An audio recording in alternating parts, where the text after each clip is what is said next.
Yo, yo, yo guys! Check! Kamusta mga idol? So ayan, mag-update tayo ngayong araw ng Friday na sobrang init mga idol, no? Grabe. Pag lumabas ka, pati yung sounds nung labas mainit. Yung tunog nung labas mainit. Parang gano'n. Parang iniihaw. So ayan, mag-update na tayo ngayong araw ng Biyernes mga idol. So kahapon, pasensya na, hindi tayo nakapag-update at nakapag-upload ng video. Kung nakapollow kayo sa Facebook ko, alam nyo na kung bakit mga idol, no? So ayan, bago tayo mag-start, gusto ko sanang pa-like muna ang ating video na to, no? Libre lang yan, pindutin nyo lang yung like, no? Bago nyo i-play ulit, o habang naka-play, pindutin nyo yung like. Ayan, at sa mga gusto ng ganitong content, syempre, mag-subscribe na kayo sa ating channel. So, ayan. At syempre, mga wala pang crypto exchange dyan. Nakita nyo yung trade natin dito, 8.5. Ang profit natin nung nakarampa yan. Nung nakarampa. So, medyo kaya ko hindi kinukuha to mga lodi. Kasi, so far, tumatama yung ating, tumataas yung probability na tumatama tayo lagi eh. Diba? So, sinabi natin na baka hindi na abutin tong ating stop loss dito, yung liquidation natin na 1.5, no? Sa ano kasi to sa XRP.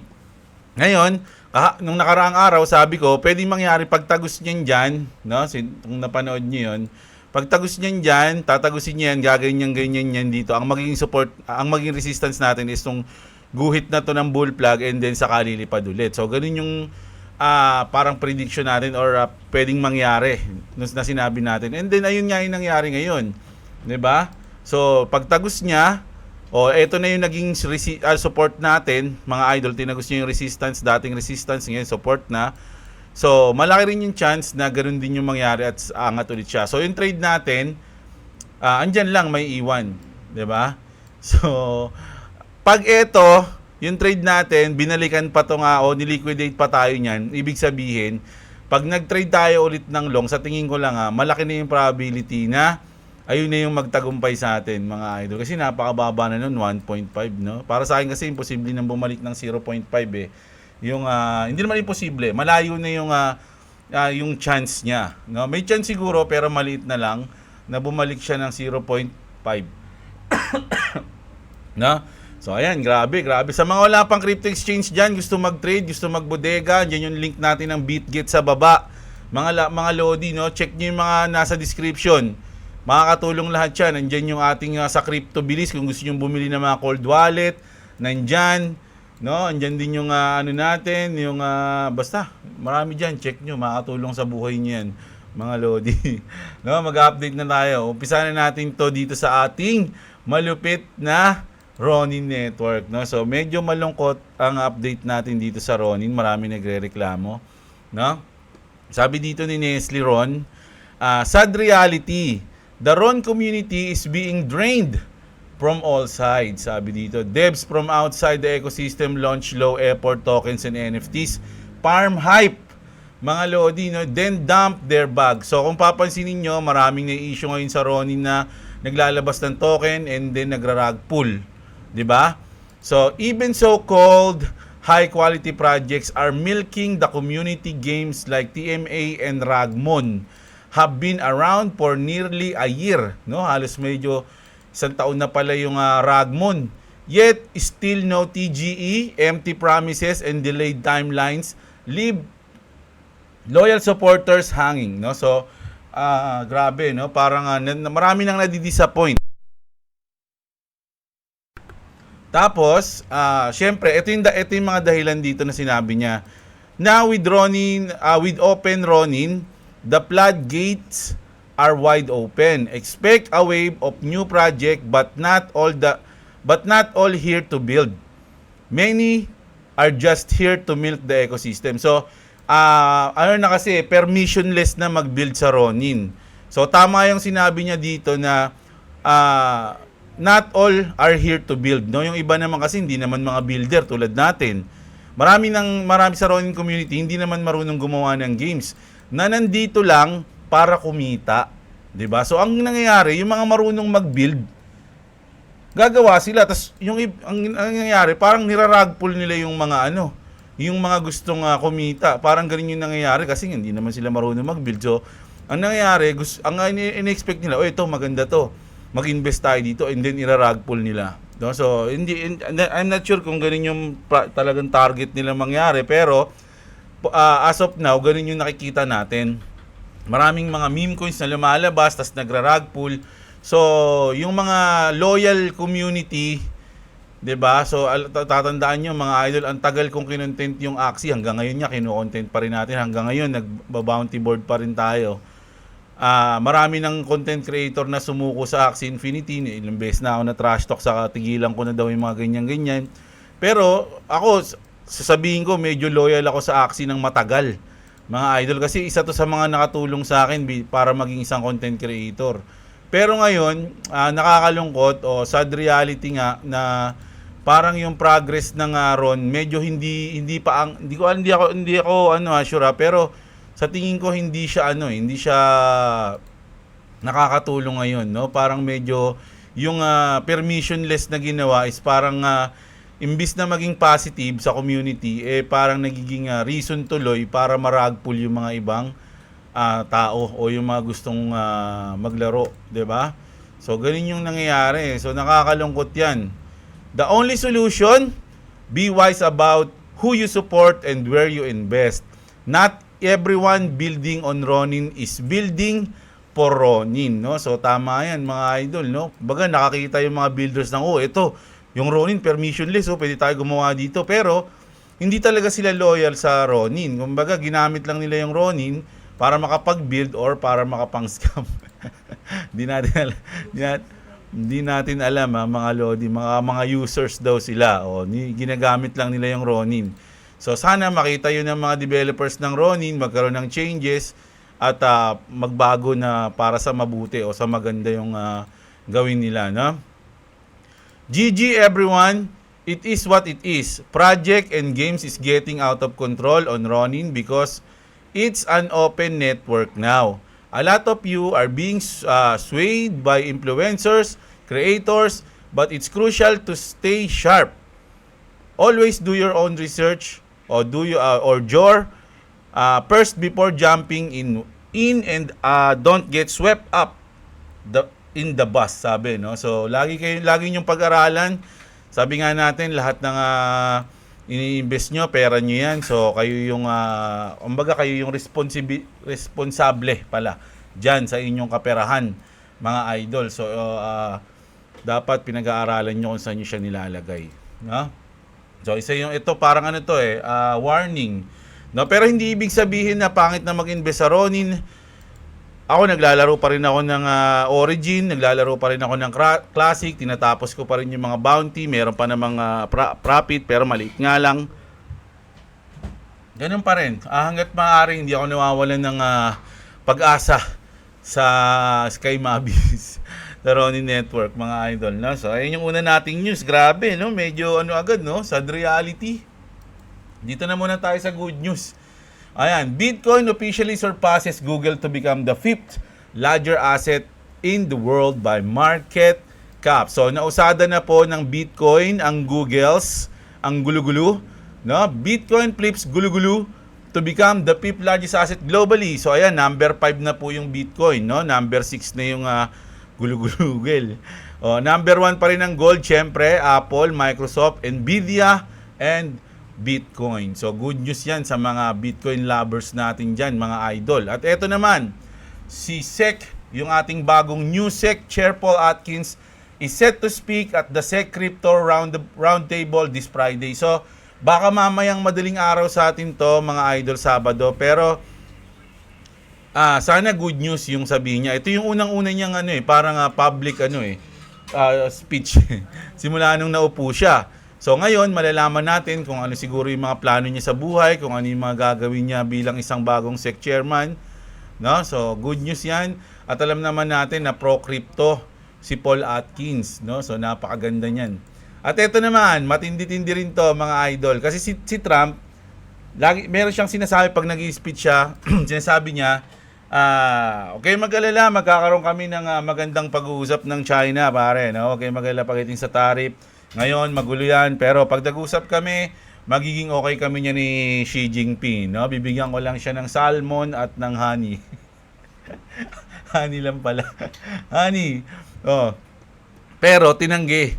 Tinanggi ng China yung sinasabi ni Trump. Kumbaga sa malalim na Tagalog, pinabulaanan, mga idol, no? Pinapabulaanan ko yung sinasabi mo. Sabi rito, China says it has not had any trade negotiations with the United States, contradicting President Trump claims, no? So, in-interview, tinanong to, no, sabi dito ng babae, can you confirm whether the two sides are in talks? Sabi ni ate, no? Sabi naman nito ni Idol, none of that is true. As I have learned, China and the US are not having any consultation or negotiations on tariffs. No? Wala kaming still less reaching a deal, sabi. So tinanggi na wala kaming wala kaming pinag-uusapan ni Trump, no? Imbento niya lang 'yan. Kung ano-ano pinagsasabi niya ni Trump eh. So ang sa akin dito, mga lods, siguro ganun ka confident si Trump. No? Kumbaga nagdidesisyon na siya sa sarili niya, wala pa. Kasi sabi hindi, pag kinausap ko yan, wala, kayang-kaya ko yan. Parang ganun yung sinasabi niya. No? hindi niya na hinihingi yung opinion ng China. Basta siguro pag nagdesisyon siya, susunod yung China. Ganun na agad yung nasa isip niya eh. So, napaka-confident ni Trump pagdating sa ganitong usapin, lalo na sa tariff. Pero, ito ang pinakamatindi, medyo matinding news, no? Kasi kung tatandaan nyo, yung TikTok, 'di ba? Meron silang sinasabi na yung TikTok kumukuha ng information sa mga US citizen and then pinapasa sa China, 'di ba? Etong DeepSeek, alam niyo na tong DeepSeek, 'di ba? Medyo pumatok to o nag-mainstream to nung nakaraan, no? South Korea says DeepSeek sa China to transferred user data to China. So ayan pero hindi lang China and the US without consent. No, isipin niyo yung DeepSeek sa China 'yan. Sa China 'yan So, parang it makes sense kung ita-transfer nila yung mga data sa China. Pero bakit kasama yung US? 'Di ba? So, siguro parang sinabi ni Trump, "Oy, alam ko yung ginagawa nyo. Tina-transfer nyo yung mga data ng mga users nyo sa inyo bigay mo rin sa akin yan." Sa akin din. Sa amin din. Kailangan malaman din namin yan. Di ba? So, dito pa lang, yung parang sa akin lang to dito pa lang, parang si Trump, parang nagagawa niya yung gusto niya. No, pag sinabi niya na, sige, ano ko yan, ako nang bahala dyan. Walang problema dyan, par. Walang palag yan pag ako kumilos. Parang ganun yung sinasabi ni Trump eh. Di ba? So ito, kinukuha niyo yung data ng mga user. Iniipon nyo. Parang private Hindi pwede yan. So sige, bigay mo rin sa akin para ako din meron. Di ba? Walang palag. Kasi sa DeepSeek to eh. Di ba? So dapat sa China, pero ba't binibigyan din yung US? Di ba? Sa akin lang sa tingin ko si Trump ngayon yung siya yung nasa peak, no? Nasa peak siya ngayon. Isipin niyo wala pang isang taon si Trump sa sa Malacanang sa White House wala. Pero ganun na siya mag-decide, no? Medyo mabigat na yung decision niya. Siguro talagang alam nila na pag sinabi ni Trump, gagawin ni Trump. So yung mga big decisions, hindi na sila nagdadalawang isip, no? Pag sinabi ni Trump, "Uy, gasi, kailangan pag-isipan natin 'to, gagawin niya 'yan." 'Di ba? Ganun. So, tsaka kinokontrol nila. Si Trump talaga yung may control sa tingin ko sa ngayon, mga idol. So, ito naman. So, Meta Planet, ito good news dito sa Bitcoin, no? Meta Planet purchases additional 145 BTC, total holding reach 5,000 Bitcoin, no? So, kilala niyo ba yung Meta Planet? Etong Meta Planet is parang parang MicroStrategy ng Japan, no? Kumbaga sa US may MicroStrategy na nag-iipon ng napakadaming Bitcoin. Sa Japan naman, merong Meta Planet na nakapokus din sila sa pag-acquire ng Bitcoin. So, good na good sa mga Bitcoin lovers natin dyan. So, good news yan sa inyo. At ito, kung good news, ito hindi natin alam kung tangang trader to o whale o meron siyang kumbaga insider siya. Meron siyang alam na hindi natin alam. Kasi ang ginawa ng dalawang wallet na to na whale, no, two wallets like owned by the same whale. So isang tao lang to pero dalawang wallet. have open short position on Bitcoin with 6x leverage, mga Lodi, no? So times x leverage at entry points of 92,469. So ilan ba ang Bitcoin ngayon? Check natin, ha. So talo siya ngayon, nasa loss siya ngayon kasi 93 ngayon, nag-short siya Mga Lods, di ba? Nag-short siya. So ang entry position niya 92.4 at 92.6. Parehas niyang pinasukan ng short, mga Lodi, no? Combined position size reaches $74.5 million. Mga Lods, yung puhunan niya, margin niya, lahat sa dalawang sa dalawang wallet na yun, with liquidation prices at 107,000. So pag umabot na nga 107,220 yung Bitcoin, liquidated na yung 74 million niya. Kumbaga, pag umabot yan, liquidated na. Pera na lang kung in-stop loss niya. Kung i-stop loss niya, mapipigilan niya. Pero kung hindi, ubus tong 74.5 million ng whales na yan. No? Pero hindi natin alam kung bakit niya ginawa yan. Kasi pag whales ka, syempre, kahit papano, meron kang... Kaya ka nga naging whales kasi parang medyo may tira ka sa trading. Di ba? Magaling ka. Pero kung ito matatalo, ibig sabihin marami ng whales o marami ng mga big time na hindi na rin alam kung ano yung galaw ng market, no? Pero kung ito magwagi siya, ibig sabihin na same pa rin. Same pa rin, may mga naglilik pa rin siguro na info sa kanila, hindi natin sure, no? Pero kasi ngayon ang takbo ng market is pataas, no? Pero siya pababa yung hula niya. So nag-short siya. So good luck. Titignan natin yung kanyang mga susunod na action, pero as of now, siya nasa lost, no? Nasa lost siya kasi 92 ano ba yung niya? 92 92.4, no? Nasa 92.4 siya. Dito. Yan, mga dito. So nasa lost siya ngayon, pero maliit lang, mga idol, no? Maliit lang. Kasi nasa 93, medyo talo siya dyan. Ito yung pinakapangalawa niya, 92.6 maliit pa lang yung talo niya. Negative siya? Negative.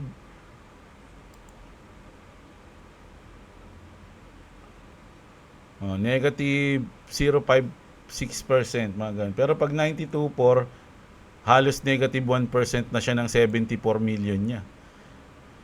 Kano ba 1% ng 74 million? Hindi ko alam Hindi, wala.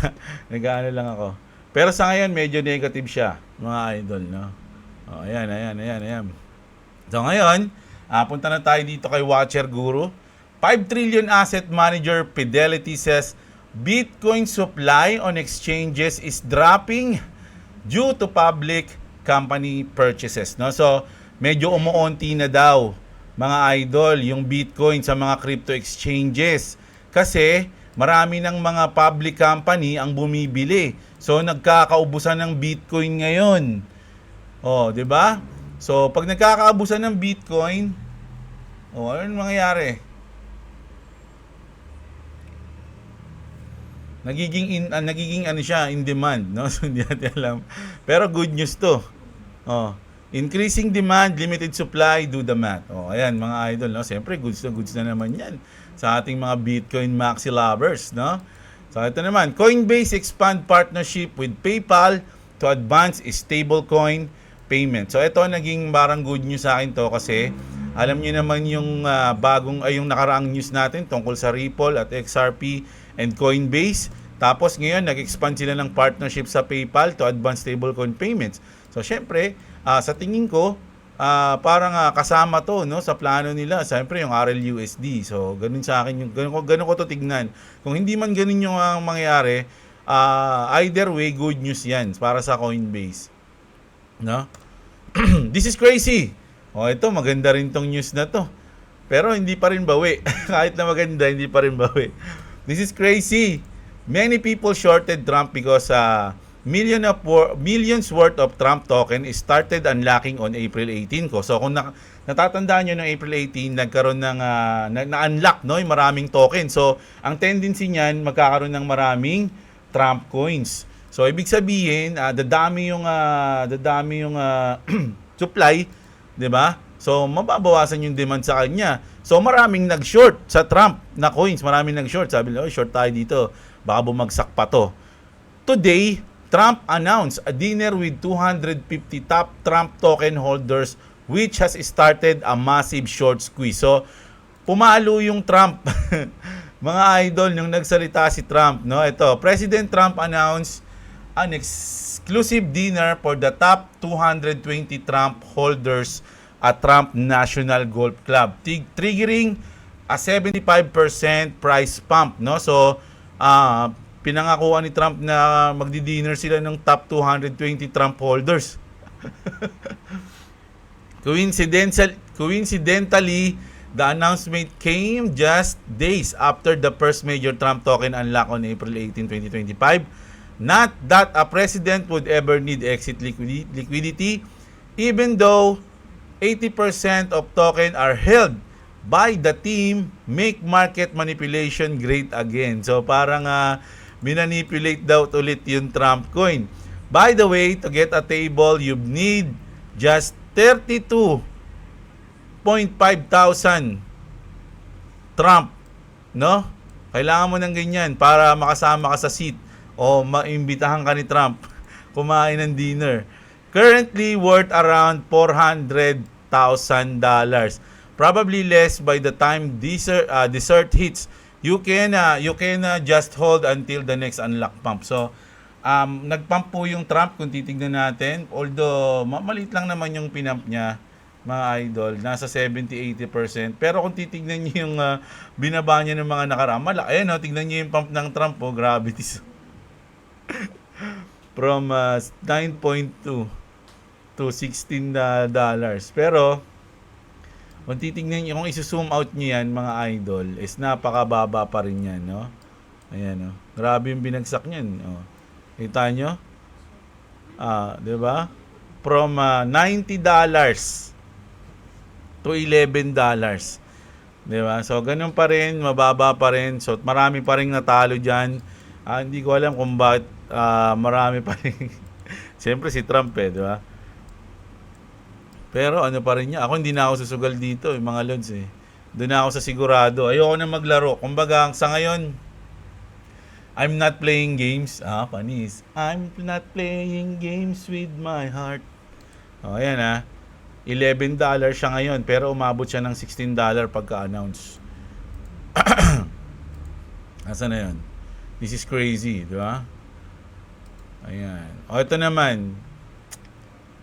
Ito, napaka-importante nito. Pwede siyang maging good news. Pwede siyang maging bad news. Pero sa iba, good news daw to. Lalong-lalo na sa mga bangko.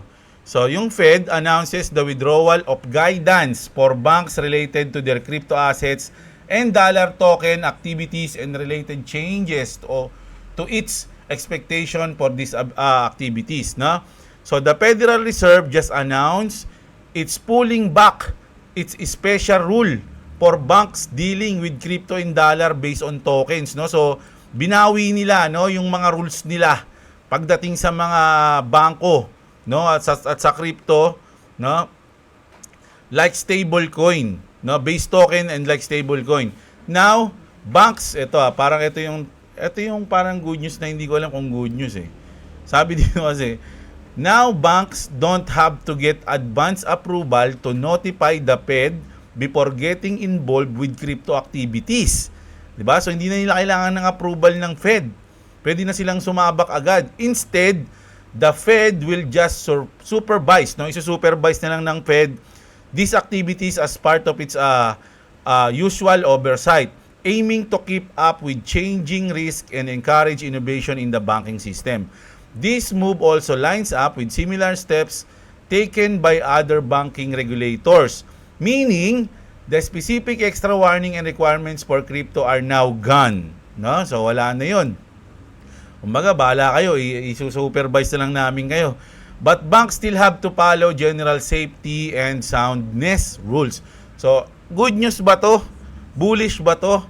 Sa crypto at sa mga banks? No? Kumbaga, magkakaroon na sila ng malupit na integration.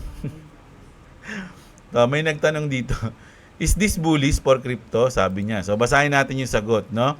It could be seen as bullish for crypto since the Fed pulling back on special restrictions. So nawala na yung restriction kasi. May make it easier for banks to work with crypto companies and support innovation in the space, no? That said, it doesn't guarantee banks will jump in. So syempre, yung mga bangko talagang hindi rin basta-basta yung tatalon kung kani-kaninong company. Siguro tatalon sila yung talagang alam nila, assure nila na regulated o talagang matibay tulad ng Ripple. Joke lang. Basta ganun.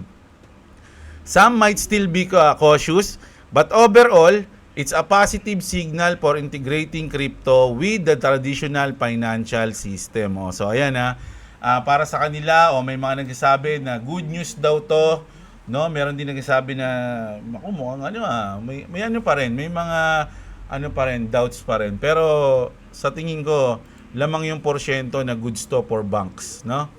So ito naman, David Schwartz, ito mga idol ito lang yung napansin ko dito. Yung nagpalit siya ng profile picture. So nakalagay change it, go ahead and change your profile picture.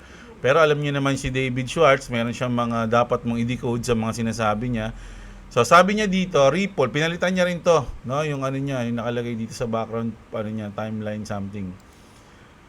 Sabi niya dito, when scrappy financial startup takes on a web of corruption and betrayal to bring instant payments to the masses, they learned that the cost of disrupting the status quo, quo is higher than they could ever have imagined, forcing them to decide between their vision and their survival. So parang ang bigla ko naisip dito, sa Ripple ba to na parang andito na ba sila sa point na it's either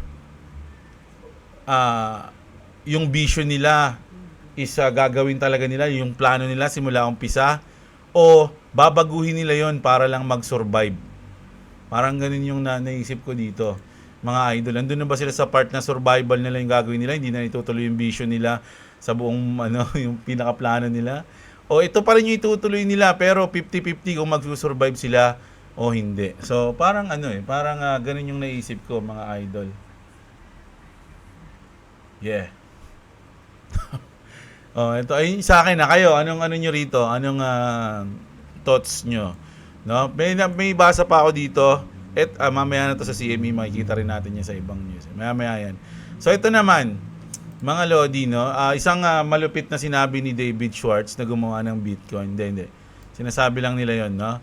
Sabi dito ni David Schwartz na no way to create more XRP. The code doesn't exist, no? Supply is 100% fixed. Kung natatandaan nyo, mga idol, ang supply, ang XRP lang is fixed lang siya. 100 billion. No, check natin dito. Pakita natin. XRP. So, 100 billion. No, ang XRP. Ayan, no? Max supply, 100 billion. Pero, ang nasa circulating supply is 58 million. No? Ay, 58 billion. Mga idol, no? So meron pang 42 billion na nasa escrow, mga idol. 42 something, 41 plus something ganyan. No, so ang nasa circulating supply natin is 58 billion. Pero tandaan nyo, itong 58 billion na to, hindi yan halos karamihan ng 58 billion na yan is ang may hawak is malalaking kumpanya.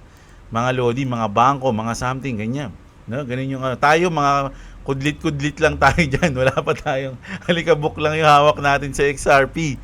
Sila yung mga hawak. Pero, yung natitirang 41 plus billion, pwede pa rin ibenta ng Ripple yun sa mga company, sa mga banks or something. 'Di ba? Pero, bukod doon, may two choices. Pwede nilang ibenta yon or pwedeng i-lock, no? Or i-burn. Ayun ang tatandaan nyo, mga Lods, Ayan, sabi niya nga dito, David Schwartz, we have the tech to permanently lock 40 billion XRP out of circulations. Imagine the price impact, sabi niya dyan. Di ba? So, kung meron silang kakayahan para ibenta yon, meron din silang tech to permanently lock the 40 billion. Ang tanong, Kung meron silang kakayahan nun, bakit niya kailangan sabihin yun? Ibig sabihin, may chance na pwede nilang gawin talaga yun. Kasi ba't niya sasabihin? Di ba kung wala naman siyang balak gawin? Di ba? Hindi man ganun kalaki yung chance, pero may chance na, oy, ito ilak natin tong natin, 40 billion. Di ba? So, sa akin kasi mga idol, napakamahiwaga ng XRP, pero for a positive way. Ganun yung sa akin sa kanya mga lods no? Talagang go na go ako dyan, no? So, eto naman, magkakaroon tayo ng Sunshine Act notice ngayong April 20 on Thursday. So, mamaya ba to? Ay, 25 kasi no? Yes, the SEC Security and Exchange Commission is holding meeting today, April 24, 2025. So, alas 2 daw to. Anong oras sa atin to? 2025 na. Hindi, kaninang madaling araw pala to. Mga loads, no? So, ano nangyari? Sorry, kahapon ko pa kasi kinuha tong news na to. Pero, ang inaasahan nila dito, hopefully, today is the day the SEC versus Ripple is definitely ending with confirmation by the SEC. So, ganun yung inaano nila. Or, pwede rin namang, kasi ito, in White-Rock has formally requested a meeting with the Federal Reserve to discuss integrating XRP Ledger Tech in the US Federal Banking System. So, mas mabigat to, mga loads, pag ito yung nangyari, di ba? Mas bullish to. The proposal highlights enhanced AML KYC compliance and interoperability with payment system, enterprise-grade security, scalable and efficient settlement. This is real-world utility in motion. The shift is happening, no? Kasi lagi nila, siguro naririnig nyo na yun sa mga news na magbabago na yung ating financial system, no? At isa sa mga pwedeng magpabago dyan is yung Ripple Tech, mga idol, XRP and yung RLUSD. Maraming parang minamaliit lang yung ganun, no? Ano naman, wala. Hindi yan totoo. Paano pag nangyari yun? Imagine kung ano mangyayari sa XRP. Pero wala, binabaliwala lang ng iba. So, tingnan na lang natin kung ano mangyayari. Pero ako, napaka-bullish ko dyan. Ito na yon, CME Group to launch XRP futures trading on May 19, no? So, saan na ba tayo dyan? Ito, tuloy natin itong sinabi dito. Ito kasi yon, mga Lodi, no? Starting May 19, trade regulated capital efficient futures on XRP available in large and micro size contracts so you can scale your exposure with greater precision and flexibility. So, naparetweet dito si Brad Garlinghouse. While overdue in the bunch of ways, this is an incredibly important and exciting step on the continued growth of the XRP market. So, ayan mga idol, no? Nakikita nyo naman, every day, every week, merong bagong partner, merong bagong step, merong bagong tagumpay na nakakamit yung Ripple or yung XRP. Tuloy-tuloy lang mga lods, no? So, maraming mga coins na napakaganda ng futures, pero minsan may mga isang linggo na patay yung news sa kanila, walang balita, ganun pa rin. Pero sa Ripple, sa XRP, halos everyday may bagong news sa kanila. Meron silang bagong partner, meron silang bagong gagawin, meron silang bagong plano. So, ayun lang yung napapansin ko, no? It's either nabubulag na ako dito o hindi ko na napapansin yung ibang news. Pero pag nasa X ako, ganun lagi nakikita ko eh. May mga mapansin man ako, Suwi, XLM, ganun. Parang nabalita na din yun, parang ganun eh. So, ang main lagi na may bago is yung XRP tsaka yung Ripple. So, ito. XRP has made headlines by becoming the most traded coin in India in Q1 of 2025. So, ano ba yan? Good news ba yan? Siyempre, para sa akin, good news yan. Mga loads, di ba? So, ayun yung mga news natin. So, ito naman. Si Paul Atkins, nag-speech siya nung pagka-appoint sa kanya, meron siyang sinabi. Sabi niya dito, SEC Chair Paul Atkins on Tuesday called it a new day. No, may sinabi si Paul Atkins na a new day, parang gumanin siya, no? At the Wall Street regulator is the first remarks of the agency, etc. blah blah blah. Pero bago yan, mga Lodi, pinost na ni Stewart Alderoty yan, no? Parang retweet niya na it's a new day. Ayun din yung sinabi ni Stewart Alderoty, mga Lods, no? O yung lawyer to ng Chief Legal Office ng Ripple, officer ng Ripple, no? Great minds, well, at least one for sure, his, no? So itukoy niya si Paul Atkins. Kasi ito naman, Japan's largest resale platform now support XRP. Tandaan niyo mga idol, Japan at South Korea o yung Korea, ano yan? Kumbaga paborito niyan XRP. Yung dalawang bansa na yan, no?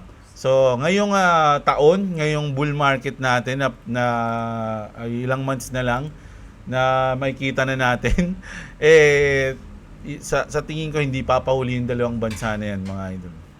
Tapos nagkaroon dito ng target price for XRP is $33 to $50. Although lagi ko sinasabi sa inyo na para sa akin walang target price, no? Bahala na kasi pag sinabi nating adoption, hindi mo naman talaga makokontrol yan mga idol Feels a bit conservative as we're following a very similar pattern as 2017 but much larger. If you're willing to measure as a cup and handle, targets could be as high as $77 to $100. Kung titignan nyo kasi yung nangyari dito nung 2017 mga idol, nung huminto dito yan, kasi itong dalawang guhit na red na yan, nandyan tayo ngayon, no? Nandyan tayo ngayon. Ayan, no? Nandyan tayo ngayon. So, magpa-pump siya and then consolidation and then pump uli. So, kung nandito tayo ngayon, kung nandito na tayo sa consolidation, pag nag-pump yan, siguro aabot siya ng mga 16, 17. Parang ang awkward kung doon na siya ihinto. Wala nang consolidation, tas pump uli. So, mga pag-pump niyan, dyan na lang ulit, tas ganun na. So, hindi na siya nag-rhyme. Hindi na siya nag-rhyme sa history. So, kung pwede yan, ano ba yung sinabi niya? 33 to 50 nga yung sabi niya Ang laki nun O, dito, 33 to 50. No, ito na yan, mga idol. Ito na yung guhit na yan. And then, consolidation, and then, pwede pa siyang umangat ulit. No, ayun yung tinitignan kung magra-rhyme. No, sabi malabo yan, malabo pa sa sabaw ng pusit yan, Jeblo. Ganon din naman yung sinabi ng mga tao nung nandito yung XRP noong 2016-17 Na walang kwenta yan, di aabot ng ganun yan. No, hindi hanggang dito na lang yan. Ngayon, umangat yung XRP, no, ng 0.0 something, sabihin lang hanggang dyan na lang yan, kalokohan yan, malabo pa sa sabaw ng pusit na umangat yan. Pero umangat ulit ng 2 beses. So, ngayon, pag may narinig kayo na ganyan, na uy, malabo yan, malabo pa sa sabaw ng pusit yan. Ibig sabihin, nauulit lang yung dati. So, malaki yung chance na maulit din yung mangyayari sa chart. Di ba? So, ganun. Na idol, no? So, bahala kayo. Kaya nga tayo, risk. Kaya nga may risk sa crypto, no? Magtiwala kung gusto mo, ininvest mo yan. At kaya marami nagsasabi, kung hindi mo siya kayang i-hold ng matagal, wag mo na siyang i-hold. Ganun, no? Kasi hindi mo deserve yung pump kapag hindi ka marunong maghintay. So, ganun lang yun. Ha? So, ito na. Today, 14 years ago, ito nung April 23 pa kasi ito, pero today, 14 years ago, on April 23, 2011, Satoshi Nakamoto said, I've moved on to other things. Natatandaan niyo yun, nung iniwan ni Satoshi Nakamoto ang Bitcoin at pinaubaya sa community. 'Di ba? So, sa tingin nyo, saan yung other things na pinuntahan niya? Kailan ba ginawa yung Ripple, mga lodi? XRP. Ayan, diyan nyo na muna yan sa ibang content. He abandoned Bitcoin development to pursue his new mission, which was XRP. XRP Ledger engineers also contributed to the development of Bitcoin. So marami ilang beses na natin na news yan na yung gumawa ng yung team behind Bitcoin, sila rin yung team behind XRP or Ripple. At syempre hindi nila yung sasabihin kasi once na mapatunayan yun, malamang lahat ng mga nasa Bitcoin is lumipat na sa XRP, 'di ba? Kasi parang ito yung mapapatunayan lang na yung BTC is tama lang na beta test coin. Beta test lang siya para sa XRP. So, ito na yung parang ganito yan Yung Bitcoin siya yung Android 17 at 18. Si XRP si Cell, siya yung complete Android, no? So, ayun yung parang ganun yan, mga idol. Sa akin lang, sa tingin ko. So, kayo, may mga sarili kayong desisyon, huwag kayong maniwala sa akin. Di ba? Kasi yung iba, parang pag dinesisyonan ko, pag sinabi ko yung isang news na binasa ko dito or sinabi ko yung opinion ko, iniisip nila na sinisiksik ko sa utak nila na ganun yung gawin nila. Hindi ko sinisiksik, mga Lodi, may sarili kayong utak. No? Kung ayaw nyo sa sinasabi ko, pwede kayo manood ng ibang content creator. Okay? Ako, nagsasaya lang ako dito, mga Lodi. No? This is not a financial advice. Do your own research. O, ayan ha. Invest what you can afford to lose. Yung mga normal na sinasabi ng ano. So, ito na. Ito, pakinggan natin to ha. Kayo na magusga. Ito siguro, may chance na pwede maging si Batman to kasi mayaman to eh. Pero pakinggan natin yung ano niya, sinabi niya rito. So if you hold XRP, you own at least one XRP is Sabi niya nga, if you own at least one XRP. XRP, you own at least one XRP is 100 billion of all the wealth of the human race. What would that Sipin niyo yung confident niya nung sinabi niya nga, you hold one of the 100 billion wealth of the human race. Of the human Kasi yung 100 billion ay yung bilang ng XRP na fix. at least one XRP is 100 billion of all the wealth of the human race. what would that make for the entity Ripple then? Well, that would make Ripple the World Bank. Interesting. And let's expand upon that. What is that? Sabi niya dito mga Lodi, Ripple poised to become the World Bank. World Bank mga Lodi, buong mundo. World Bank, XRP set as a global reserve currency. That mean for those in the audience who might not be engaged in the XRP community or have an understanding of what the World Bank entails? Well, I'm sure as people who have never heard this before or aren't aware of Ripple and XRP, they're listening to this and they might think, oh, this guy's a conspiracy theorist, right? They don't know because somebody like me who has studied finance going back to the Roman Empire, going back to before that, all the way back to the stone money dials on Yap Island in the Federated States of Micronesia. When you look at the patterns and history of money to where we are right now, after the petrodollar, after we came off the gold reserve, there's really only one competitor to be the global reserve currency, only one thing that can come in and replace the dollar. And that is XRP. So, etong mga tao na to, mga idol, hindi naman yan mga sutoy-sutoy lang na tao, no, na nagsasalita ng ganyan. Hindi naman interviewin nito yan eh. Kung tambay lang to, walang kwentang tao, no. So, syempre, meron ding mga gilas yan. Hindi ko kilala to. Meron ding mga gilas yan. Pero syempre, hindi naman porkit sinabi niya is mangyayari na agad o totoo agad, no. So, kaya nga mag-research po kayo kung ano yung mga sinasabi. Kasi, pwede rin namang sabihin to sa ibang coin, katulad ng Doge. No? Doge is the number one something blah blah blah. No? Kailangan bumili kayo niyan. No? Pero kailangan meron kang patunay na pwede niya o kaya niyang gawin yun. No? Dito kasi sila, meron silang, kumbaga, pag mag-ano ka, meron silang resibo o meron silang computation na pwede mangyari to. Ganon, di ba? At pwedeng i-present kung sino man yung mga world leaders para ito, kayang gawin na itong ganyan. Kasi yung mga ibang mga coins, pwede rin naman. Kaya lang, patunayan nyo o meron ba kayong gilas talaga na para gawin yan. Hindi katulad ng Ripple, yung technology ng Ripple na ganun kabilis. Meron akong papanood sa inyo nga mga lods, pero hindi ngayon sa susunod na video kung paano talaga ginagamit yung XRP. Now, dinownload ko yung video na yun eh. Pero hindi ngayon, medyo mahaba na yung video natin. No, na parang ano siya, bridge talaga siya. No, from point A to point B, kahit magkaiba pa kayo o kahit ano pa yung ipapadala mo, no, siya yung magiging gitna, no? Halimbawa, nagpadala ka dito ng euro, dadaan yan sa XRP and then magiging pesos na. No, ng ano, kumbaga, from Europe to Philippines, di ba? 1 million euro, di pagdating dito. Pag naging pesos yan, magkano ba yung euro? Kung magkano siya sa price, magiging pesos yan, darating din sa'yo yan, live, ng 3 to 5 seconds. Ganun kabilis. Ganun kabilis, di ba? Sabi nga nila, paano ka magdadala ng 10 million dito, papunta ng Japan? Di ba? Ang fastest way, mag-airport ka, ganyan. Sa ngayon kasi wala pang ganun eh. Wala pang technology para ang technology lang pwede yung Swift. Kaya lang, bibilang ka ng araw, 1 linggo, 10 araw, 'di ba? Pansin niyo nga nung nakarang natin, 'di ba? Usapan natin yung sa mga bangko dito.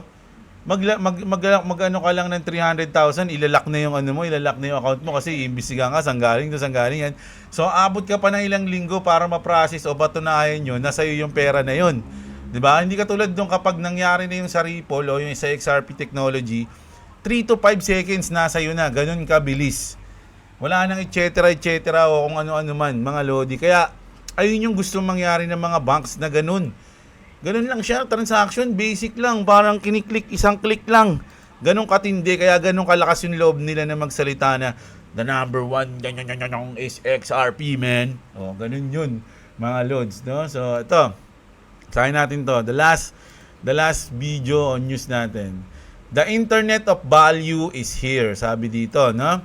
Ripple isn't here to destroy banks. O, ayan ha, sinabi niya. It's here to upgrade the system. Billions move like dial-up in a Wi-Fi world. No? So, ganun nga siya kabagal. Parang gumagamit ng dial-up. But XRP changes the game. Change the game. Moving value at the speed of the internet. No? This isn't just a token. It's a infrastructure. It's liquidity on demand. It's the backbone of a new global financial era. Legacy can compete. The future is already live, mga idol, no? So, hinihintay na lang natin. Isipin nyo, mga lodi, magiging part ka ng bagong global financial system. Magiging part ka, nauna ka. 'Di ba? Kung ipapass forward mo ng 20 years ngayon, magkano na yung XRP, sasabihin ng mga apo mo, pa, hindi ka nakabili ng XRP noong 2025? Magkano na kasi doon nag-umpisa yun, 'di ba? Ganyan, 'di ba? So, ayun yung natin. Ayun lang yung sa akin, mga lods. Maraming mga coins na pwedeng mag-pump. Maraming mga coins na maganda yung future na pwedeng gamitin. May utility din. Pag-aralan yung mabuti. Pero as of now, ang pinakamaganda sa akin at may utility talaga is XRP. Although maraming may utility, kaya lang yung talagang, alam mo yun, yung genuine na talagang eto na yung mag-uumpisa ng lahat. Para sa akin, XRP. So, bias ako sa XRP. Alam nyo yan. So, kayo. Hanggat kasi nasa ganito yung price ng XRP, syempre, sasabihin naman, wala naman yan eh. Wala naman yan, Jeblo eh. Pero, pag nag-pump na yan, kamustahan na lang, di ba? Kamustahan na lang tayo, mga idol. Pero, syempre, depende pa rin sa mangyayari. Good luck sa atin. So, bukas na magbabasa ng comment nyo, mga idol. Di man lang tumanas yung profit natin. Huwag nyo kalimutan, sa mga wala pang crypto exchange, BitGet, gusto mag-trade. Andyan yung link natin sa baba, mga lodi, no? Swerte yan. Walang bayad yan, no? Ano lang, libre yan. Kayo lang, kung gusto nyo matuto kung paano magpasok at maglabas ng asset o ng fiat money dyan sa BitGet to GCash, meron din akong tutorial nun sa video. Nandyan din sa link sa baba, mga idol, no? So, check nyo yung mga link dyan. Marami kayong matututunan dyan. So, ngayon, hanggang dito lang muna tayo, mga idol. Kita-kits tayo bukas ulit, mga lodi, Sabado. So, wala naman tayong lakad. Kita-kits tayo. Magiging active na ako ngayon sa pag-update ng video. Baka nga magdalawang video na ako sa loob ng isang araw, eh. Para sa ekonomiya natin, eh. Mga lods, marami tayong kailangan bayaran. So, ayun, maraming salamat. Kita-kits tayo. Magandang araw sa inyo, mga kapatid. At What's up? Subscribe to Clovis TV and subscribe to Jablo. But I'm sorry, but I have to go to the What's up because I'm just eating. bye. What?